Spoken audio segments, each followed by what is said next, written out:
Salam alaikum. Alors, la fois passée, on a traité le cas d'une corde non amortie, forcée, avec une force appliquée en x égale à 0 à une corde de longueur L et dont l'extrémité en L était fixe. Alors cette fois-ci, on va traiter le même cas, sauf que au lieu d'appliquer une force F0 cosinus oméga t en x égale à 0, on va appliquer un déplacement y de t égale à a cosinus oméga t, avec une amplitude a considérée très petite devant la longueur de la corde et une pulsation oméga. Bien sûr, avec les mêmes paramètres, une tension T0 à l'équilibre et une masse linéique. Voilà. Alors, bien sûr, l'équation d'onde d'une corde amortie s'écrit sous cette forme-là, avec le taux ici, c'est un temps caractéristique qui est égal, rappelez-vous, bêta mu sur bêta. Bien sûr, pour une corde non amortie, ce terme-là va sauter. On va y revenir après, mais pour l'instant, on va traiter un cas d'une corde non amortie mais forcée. Voilà. Alors bien sûr, puisque là, la corde n'est pas amortie, on va proposer une solution qui contient deux termes.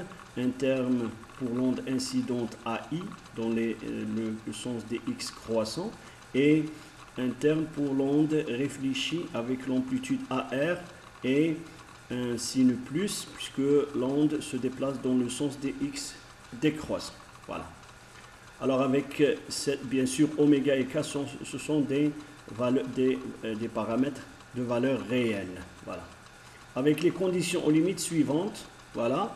Alors dans ce cas-là, on a le point x égale à L, il est fixe, c'est-à-dire son déplacement est tout le temps nul. Et en x égale à 0, on a un déplacement, on a imposé un déplacement à cosinus oméga t. C'est pour ça, d'où les deux conditions aux limites. Bien sûr, ici, on va travailler avec la notation complexe. Alors, au lieu de a cosinus oméga t, on va prendre a exponentielle j oméga de t. Et après la résolution, on revient à la partie réelle. Voilà. Alors, y0t égale à a exponentielle j oméga de t, on va remplacer ici x par 0. On aura cette expression, voilà. Exponentielle j oméga de t saute et on aura l'expression a petit a égale à ai plus ar. Voilà. Maintenant, si on applique la deuxième condition, on va remplacer L en x ici, on va la mettre égale à 0, voilà, on aura cette expression-là. Bien sûr, l'exponentielle j oméga de t pour un temps quelconque peut ne pas être nul, voilà, c'est pour ça il va sauter, et on aura la combinaison entre ces deux étoiles et deux étoiles avec celle-là et celle-là, on va une manipulation simple vous donne les coefficients AI, comme ça, A exponentielle JKL sur 2J sinus KL et AR égale à moins A exponentielle moins JKL sur 2J sinus KL. Alors on va remplacer les AI et AR dans cette expression-là. On aura, voilà, Y de X de T en notation complexe, le déplacement de la corde. Voilà. Alors bien sûr, avec une petite manipulation, je vais faire sortir le exponentiel j oméga de t en commun, voilà, le a sinus kl et le 2j ici, voilà, et vous pouvez reconnaître ici le sinus kl moins x, voilà. Alors finalement, on aura l'expression du déplacement de la corde non amortie, mais forcée, à laquelle on a appliqué un déplacement x égale à 0 avec une amplitude a et une pulsation oméga, s'écrit sous cette forme-là. Voilà. Alors bien sûr, vous voyez ici que c'est une onde stationnaire. Voilà, c'est la superposition de deux ondes progressives pour laquelle l'amplitude d'oscillation dépend de la position x sur la corde. Alors c'est une propriété de l'onde stationnaire. puisque rappelez-vous, une onde progressive, pour une onde progressive, toutes les parties de la corde ont la même amplitude. Voilà. Alors vous pouvez vérifier facilement que pour x égale à 0, si vous remplacez x égale à 0 ici, vous aurez sinus KL sur sinus KL avec le A, et on retrouve là l'expression de y0 de t. Maintenant, en x égale à L, vous mettez x égale à 0, L ici, et vous aurez sinus K0 égale à 0. Voilà. C'est bien là la formule appropriée pour ce cas-là. Alors, d'après cette expression, on aura une amplitude nulle si le sinus KL moins x égale à 0. Voilà. C'est pour ça le KL moins x égale à npi, et on aura n égale à 0 jusqu'à KL sur pi. Alors, rappelez-vous, dans la vidéo précédente, on a donné la preuve pour cette limite supérieure pour n, le nombre de modes de vibration, KL sur pi. Alors, il faut revoir la vidéo précédente.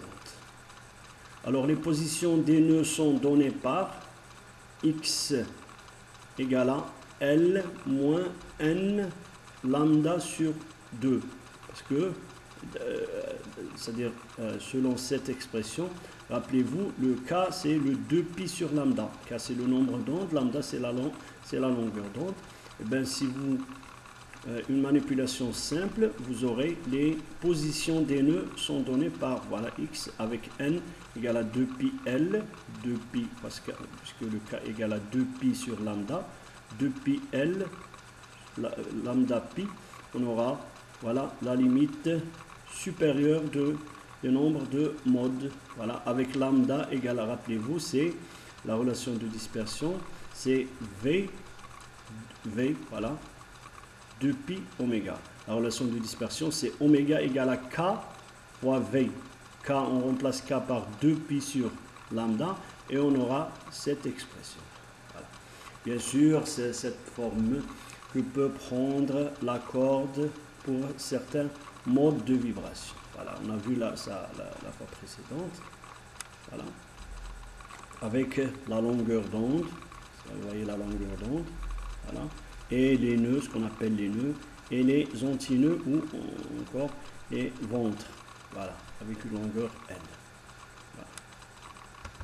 Alors le nombre maximum de nœuds sur la corde est, voilà, N inférieur ou égal à 2L sur lambda égal à oméga L sur pi racine carrée de mu T0. Et c'est un résultat très très important, parce que ça va nous aider à monter une expérience. C'est-à-dire, si jamais on veut, par exemple, avoir plus de modes de vibration sur une expérience de corde de Meld, eh bien, nous devons avoir un moteur qui nous donne des pulsations plus ou moins grandes. On doit avoir une corde très longue, voilà, L. On doit avoir une corde plus ou moins lourde, voilà, il faut que le mu soit grand, mais on doit avoir une tension, voilà, petite, voilà, c'est-à-dire plutôt une corde un peu lâche, voilà. À chaque fois que T0 augmente, voilà, diminue, on aura une limite de nombre de nœuds, plutôt le nombre, voilà, le nombre de nœuds, c'est-à-dire le nombre de modes. Bon, voilà, ça donne une idée sur le montage de l'expérience de la corde de Meld. Voilà. Alors, voilà, je dis ici, n est proportionnel à oméga, L est mu, et inversement proportionnel à T0. Voilà. Alors, d'autre part, si L est un multiple entier de lambda sur 2, le dénominateur du déplacement, voilà, le dénominateur de déplacement, voilà, est nul. Parce que, si on, rappelez-vous, sinus KL, voilà, si le L est un multiple entier de lambda sur 2, bien sûr n, lambda sur 2, et bien on aura le pi, voilà, le lambda saute avec le lambda, le 2 saute avec le 2, et on aura sinus npi égale à 0. Voilà. Alors l'amplitude d'oscillation est infinie, voilà, dans ce cas-là, et infinie pour le sinus KL égale à 0, KL égale à npi, Kn égale à npi sur L avec n égale à 0 jusqu'à n max. Rappelez-vous que pour n égale à 0, on aura la corde à l'équilibre. Alors, juste pour faire la comparaison, pour le cas précédent, on a appliqué une force. Alors, c'était sinus KL, plutôt cosinus KL qui est en dénominateur. Alors, cette fois-ci, c'est le sinus KL qui est au dénominateur, et pour dans le cas où sinus KL égale à 0, on aura une amplitude infinie. Rappelez-vous que c'est une corde non amortie, c'est-à-dire non réalistique.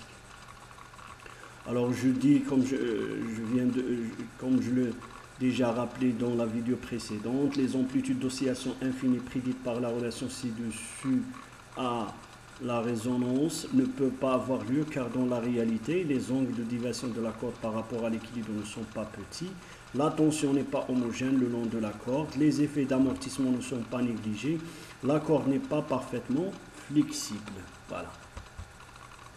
Alors la relation de dispersion, bien sûr, pour une corde non amortie forcée, oméga n égale à V fois Kn, bien sûr V c'est la vitesse de propagation, racine carrée de T0 sur mu. Alors, je dois rappeler ça, c'est que le V représente la vitesse de propagation des deux ondes réfléchies et non pas l'onde stationnaire, parce qu'une onde stationnaire n'a pas de vitesse de propagation. Voilà. Alors, fois le K, n pi sur L avec L et n égale à 1 jusqu'à n max. Alors, la corde oscillera à la résonance, amplitude maximale, lorsque la pulsation d'excitation oméga est égale à l'une des pulsations oméga n. Rappelez-vous, c'est nous qui avons choisi la valeur de oméga. Alors, à chaque fois que nous choisissions une pulsation oméga, et si par hasard elle tombe, voilà, elle correspond à l'une de ces pulsations, eh bien, on aura une résonance, c'est-à-dire des amplitudes maximales sur la corde dans un mode de vibration. Voilà.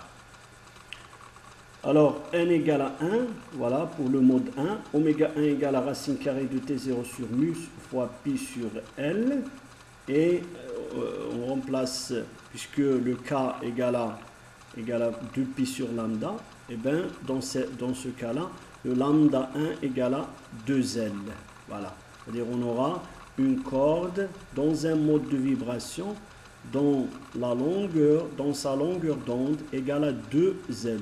Mais puisque nous on a juste une corde de L, c'est-à-dire dans ce cas-là, la longueur de la corde forme ou bien représente la moitié de la longueur d'onde. Voilà. La corde oscille dans le mode fondamental où toutes les parties de la corde oscillent en phase à la même pulsation oméga 1. Le déplacement 1 est si petit qu'il est considéré comme un nœud. Voilà. Vous pouvez voir le mode de vibration. Alors on a toujours x égale à L qui est fixe, avec le déplacement x égale à 0 qui est égal à A cosinus oméga de t. Voilà, on a toutes les parties de la corde qui aussi en phase, bien sûr, à la même pulsation oméga 1, qui est racine carrée de T0 sur mu pi sur L. Voilà. Et dans ce mode, le déplacement yx est maximum pour, voilà, c'est au milieu. Alors on va prendre par exemple sinus K1L moins x égale à 1. Voilà. C'est que K1 égale à L moins x égale à 2pi plus 1. Il faut que l'argument soit un multiple impair de pi sur 2. Voilà. Alors bien sûr un calcul de pi, voilà, je remplace K1 par 2pi sur lambda L moins x, voilà, et j'aurai cette expression de x max, c'est-à-dire x qui correspond au maximum de l'amplitude. Alors le maximum d'amplitude se situe en L sur 2. Voilà, ici. En L sur 2. Alors pour le mode 2, bien sûr, 1 égale à 2, on aura lambda 2 égale à L. Voilà, vous savez ça, la relation. Alors dans le mode 2, toutes les parties de la corde aussi bien sûr à la même pulsation, ils vont osciller de haut en bas, voilà. Mais cette partie, elle est en opposition de phase avec cette partie-là. C'est-à-dire lorsque celle-là est sur le côté positif, celle-là est sur le côté négatif et vice-versa. Voilà. Il passe par l'équilibre en même temps bien sûr. Et on a un nœud en x égale à L sur 2. Et je vous ai montré comment faire pour avoir ce nœud-là. Le maximum, voilà, on va remplacer, on va dire ici sinus K1 2L moins x égale à 1. Voilà. Dans ce mode de déplacement est maximum pour sinus. Alors on sait que on a deux valeurs. C'est pour ça on va prendre pour K de L moins x égale à 1, K de L moins x. Et il y aura pi sur 2 et 3 pi sur 2, puisqu'il y a deux ventres. Alors, un calcul simple vous donne le premier maximum en L sur 4, le deuxième maximum en 3L sur 4. Allez là. Voilà. C'est ça le... Alors, expérimentalement, il est possible de trouver la vitesse de propagation V, racine carrée de T0 sur mu, sur une corde de longueur L fixée à une extrémité. Alors, qu'est-ce qu'on va faire? Expérimentalement, on varie la pulsation, on a un moteur, un mécanisme quelconque d'excitation jusqu'à atteindre la résonance. Voilà, jusqu'à ce que l'amplitude, on voit que l'amplitude est maximale.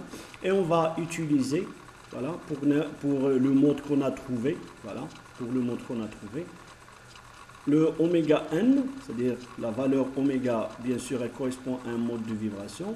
On a le L parce qu'on connaît la longueur de la corde. On connaît, voilà, et on peut trouver cette valeur racine carrée de T0 sur mu.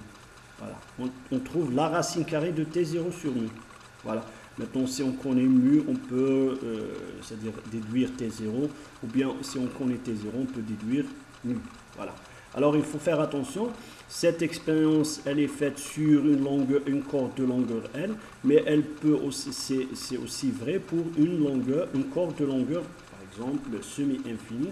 Ça donne la vitesse avec laquelle une onde se propage sur cette corde. Voilà. Par exemple, une onde progressive. Voilà. Alors, d'autre part, alors avant de passer à cette... voilà. Avant de continuer, je vais vous montrer une vidéo pour laquelle, voilà, c'est une expérience de MELD. Alors, essayez de voir. Voilà, vous avez une corde de longueur L qui est fixée ici, bien sûr. Comme ça, on ne peut pas connaître la valeur de T0, mais n'empêche que on peut avoir les phénomènes essentiels de cette onde stationnaire sur la corde. Alors vous avez ici l'excitateur. Voilà.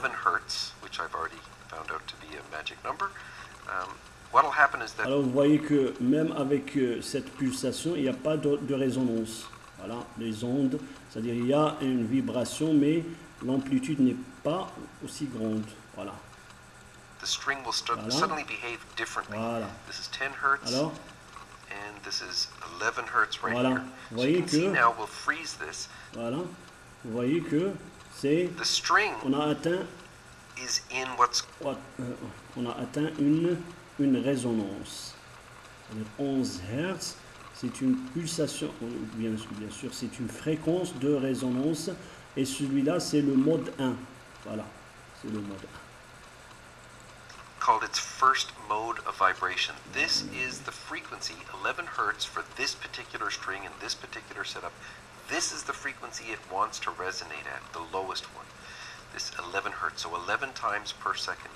What you can see is that even though we haven't changed the amplitude, the amount that the driver, the woofer is moving up and down, the amount that the strings is going up to something like 15 or 16 hertz, right? Alors il va continuer. Our Voilà. first mode of vibration was 11 hertz. Voilà, c'est le deuxième mode. C'est le deuxième mode de vibration avec un nœud ici. Voilà. Bien sûr, le déplacement ici est tellement petit qu'il est considéré comme un nœud. Voilà. Alors, Now let's go to 30, but in order to do voilà le that, troisième mode de a vibration. smaller section of the string is vibrating. Voilà, le quatrième mode de vibration, il y a un nœud ici, il y a un nœud ici, il y a un nœud ici. Voilà. So at 43 hertz, voilà. this mode goes away and it automatically sets. Voilà. Alors, c'est juste pour vous montrer comment avoir ces modes de vibration. Alors, d'autre part, les pulsations pour lesquelles l'amplitude d'oscillation est minimum sont obtenues pour le cas où sinus KL, voilà, rappelez-vous, c'était le dénominateur, sinus KL, je vais rappeler rapidement ce, voilà, sinus KL. Alors, pour qu'il y ait un minimum d'amplitude, il faut que le sinus KL soit égal à 1, parce qu'il peut avoir une valeur plus grande. Voilà. D'autre part, voilà, plus ou moins. C'est-à-dire KL égale à 2n plus 1 pi sur 2, un entier impair de pi sur 2. Voilà. N égale à 0 jusqu'à n max, encore. Voilà, oméga sur V, L, parce qu'on a remplacé K par la relation de dispersion oméga sur V. Et on aura oméga n égale à 2n plus 1 pi sur 2 V sur L. C'est-à-dire, à chaque fois qu'on applique une pulsation oméga et qu'elle soit égale à l'une de ces valeurs, voilà, et bien on aura une pulsation, on aura une amplitude d'oscillation minimale. Voilà, les pulsations oméga n sont appelées pulsations d'anti-résonance. Alors, selon l'expression de l'amplitude d'oscillation pour sinus KL égale à plus ou moins 1, si on remplace KL, sinus KL par sa valeur plus ou moins 1, on aura plus ou moins A sinus KL moins X exponentielle, bien sûr, J oméga de T. Voilà. Alors, contrairement au cas d'une force d'excitation, l'amplitude ne dépend pas de la pulsation dans ce cas-là. Voilà. Elle ne dépend pas de la pulsation, elle dépend que de la valeur de A. Dans ce cas-là, sinus lui aussi le déplacement maximum sur la corde. Voilà. Vous pouvez, parce que dans ce cas-là, voilà, c'est le sinus ici, ça va de moins 1 à plus 1, mais vous voyez que le déplacement en x égale à 0 devient le déplacement maximal, puisque à y0 de t, on aura sinus KL égale à 1. Voilà. Pour ça, on aura un déplacement très très petit que le déplacement en x égale à 0. Alors la fois passée, on a fait les calculs de l'impédance d'entrée en x égale à 0 est donné par ZE égale à la force appliquée en x égale à 0 sur la vitesse transversale en x égale à 0. Alors je vous rappelle la forme de la force en x égale à 0 égale à moins t 0, la dérivée de y par rapport à x en x égale à 0. La vitesse de déplacement x égale à 0, c'est a exponentielle g oméga de t, et bien je vais dériver par rapport à au temps. J'aurai j oméga a exponentielle g oméga de t. La dérivée de y x de t par rapport à x, ça va vous donner cette expression-là. Alors vous pouvez faire la chose vous-même, c'est simple. Et on aura la même valeur, la même expression de l'impédance que la fois précédente, cotangente KL, bien sûr avec un c'est une valeur complexe ou purement imaginaire, plus précisément. Alors l'impédance mécanique d'entrée est purement réactive. La corde non amortie avec une extension finie n'absorbe aucune puissance car il n'y a pas moyen pour cette puissance de quitter le système. Alors, sauf qu'il y a un problème ici, c'est que pour on a le cotangente KL égale à 0, c'est que le cosinus KL égale à 0, l'impédance d'entrée est nulle et l'amplitude d'oscillation est maximale. Alors que pour c'est ce qu'on a trouvé pour le cas d'une force F0 cosinus 1. Mais pour un déplacement Y égale à A cosinus oméga t, on a trouvé l'impédance, c'est-à-dire la résonance pour sinus KL et non pas pour cosinus KL. Alors, je pense que le problème, c'est-à-dire apparemment c'est faux, parce que je pense que pour imposer un déplacement en x égale à 0, on doit appliquer une force avec par exemple un moteur qui lui-même a une impédance interne. Voilà, c'est pour ça ça ne colle pas avec le résultat qu'on a trouvé. Voilà. Alors je vous invite à y penser, peut-être que vous avez la réponse, mais pour l'instant, cette expression est fausse, puisque on a cosinus KL égale à 0, on doit avoir un maximum, alors que nous, pour ce cas-là, on a trouvé que les maximums, c'est-à-dire la résonance, est obtenue pour sinus KL. Voilà.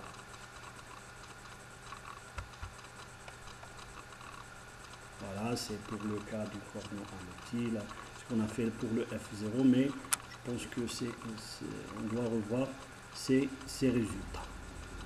Merci.